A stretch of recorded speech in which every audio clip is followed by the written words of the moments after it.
Assalamu alaikum wa rahmatullah. Welcome here. This is your host, Muawiyah, and we are here continuing on our series, Prophetic Chronicles, where we discuss and talk about the lives of the illustrious prophets, beginning from Adam alayhi salam all the way to Muhammad sallallahu alayhi wasallam. So far, we've covered many prophets. We've covered Adam, Sheeth, Idris, during the time when there was no shirk. We covered Nuh, Hud, and Salih, after shirk became prevalent and existed in the children of Adam.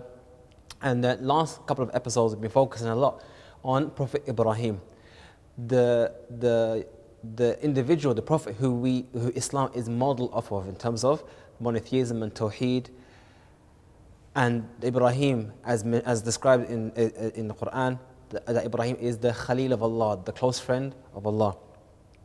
So Ibrahim, we mentioned how he challenged his people. With Ibrahim, we mentioned how he challenged even his leader. And we mentioned that he even migrated away from the people of shirk to go and establish himself and establish his family upon Islam, upon monotheism in Palestine. Allah blessed him and blessed that land and said, this land will be for you and your progeny. Allah even showed Ibrahim the east and the west and said, this will be for you and your progeny, your generations after you. This was a promise that Allah made to Ibrahim, and that's why you find that all the prophets after Ibrahim that we know of came from his lineage, from his descendants. We also covered very briefly the incident that happened with Ibrahim and his wife when they visited Egypt. And in our last episode, we spoke about Lut alayhi salam, because Lut was also existent at the time of Ibrahim.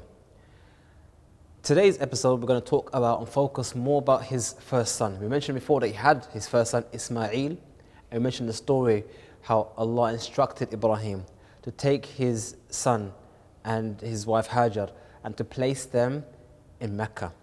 And where I like to look at this incident, you can almost say, or that action you could say, is almost as if to say the seeds of Islam are planted in a protected location.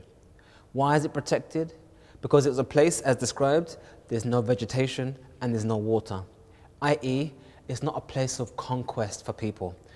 If you have a place that is very fertile land and lots of resources there, lots of trees, lots of metal ore and so on and so forth, if that's the place that you have, then no doubt kings and leaders and pharaohs would want to come and conquer that land. Whereas Mecca was just mountains and sand. No one has any need for that place, nor does anyone want to be in that place, other than those who live there anyway.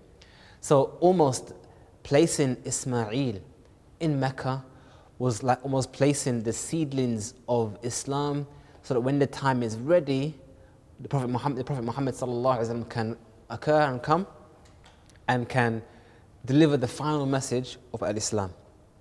Whereas although Ibrahim was in Palestine, and obviously that area was also blessed and had its seedlings of Islam, the final message was ready, was being placed and prepared in that area. And as we'll cover the history of what happened to the children of Ibrahim that was in Palestine area, we will see one of the blessings of why Ismail was placed in that area. However, one should not think for 1 second that Ibrahim abandoned his children or abandoned his family. That's not the case. It's very important as you understand that although Ibrahim placed Ismail there, he didn't abandon the child there. In fact, Ibrahim frequently visited Mecca and frequently went to see his son and took active part in the tarbiyah and the raising of Ismail. We know this not only from Islamic sources, but even it's alluded to in the Bible.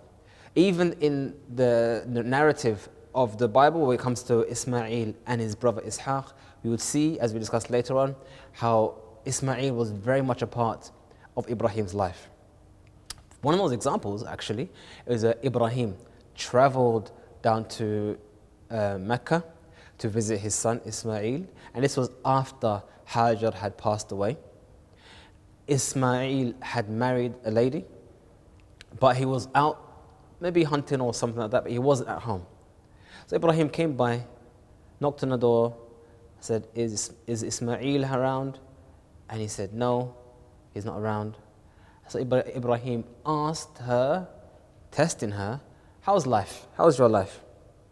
And she said, oh, we're living in difficulty and hardship. So Ibrahim told her, when you see your husband, tell him I came round and tell him I said to him to change his door. When Ismail returned, she said, yes, a guy came round asking for you. And he said, okay, what did he look like? He looked like this. Okay, we understood. Did he give me any message? Yes, he did. He said, change your door. So he said to her, that person who you met was my father, and he's instructed me to divorce you, and he divorced her.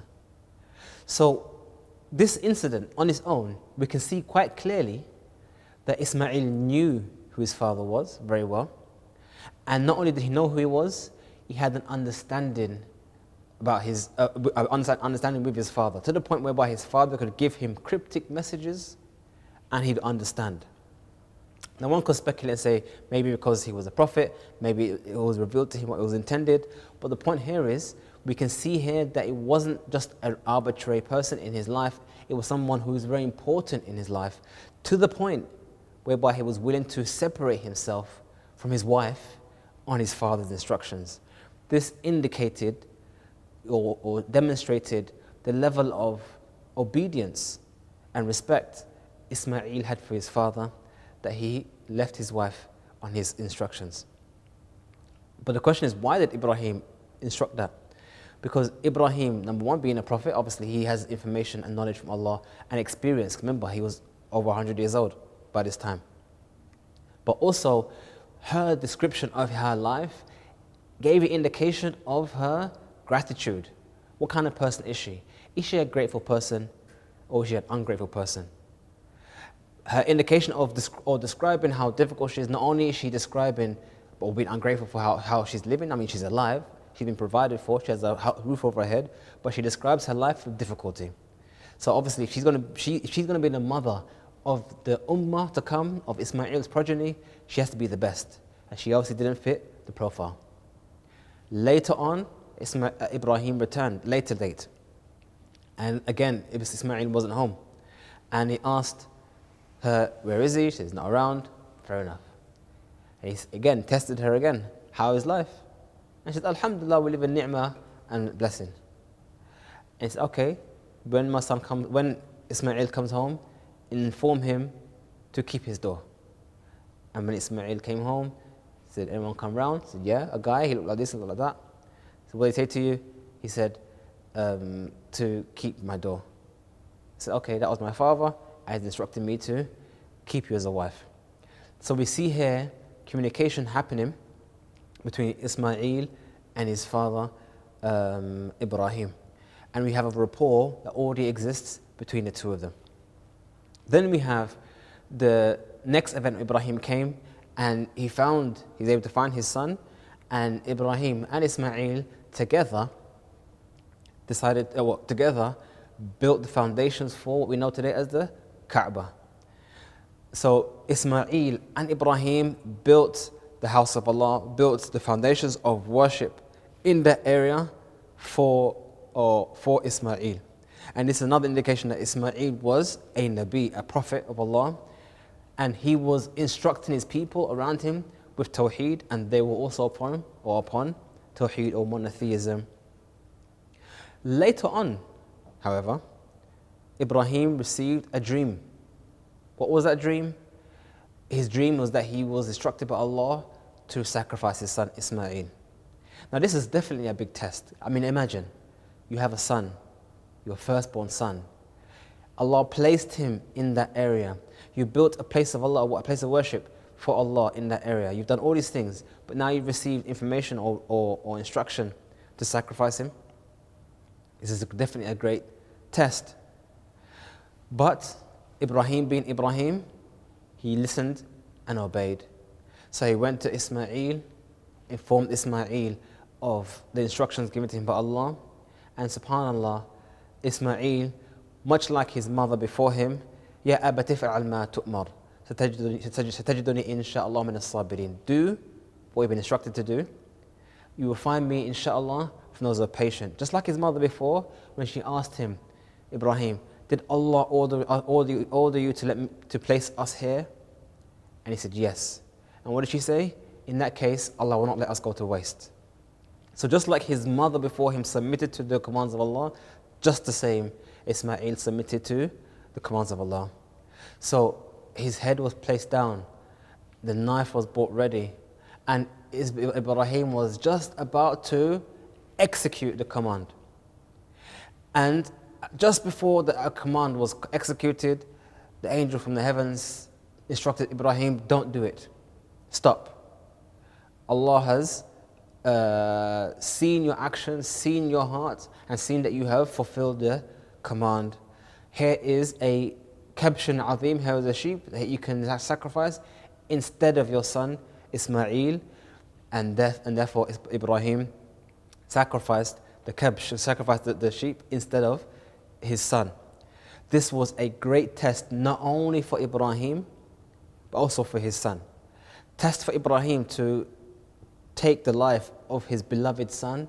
I mean, think about it, he travels all from Palestine to Mecca on foot, obviously, to visit his son on a regular basis, and now to sacrifice him just because of an order.